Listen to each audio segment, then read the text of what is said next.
America Israel মিলে ইরানে হামলা চালিয়েছে। জবাবে তেহরান পাল্টা হামলা চালিয়েছে ইসরায়েলের তেল আবিবে। সেই সঙ্গে আমেরিকার যে ঘাঁটিগুলো রয়েছে জর্দান, ওমান, আরব আমিরাত, সৌদি আরব সহ বিভিন্ন রাষ্ট্রে এই অঞ্চলে,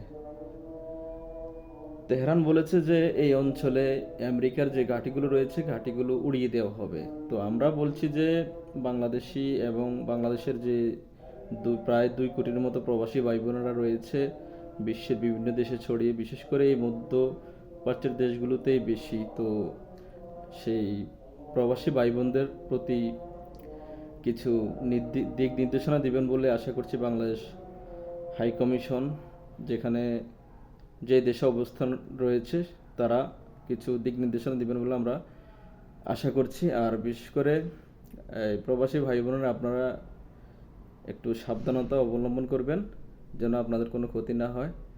আল্লাহ পাক সবাইকে ভালো রাখুক। আল্লাহ হাফেজ।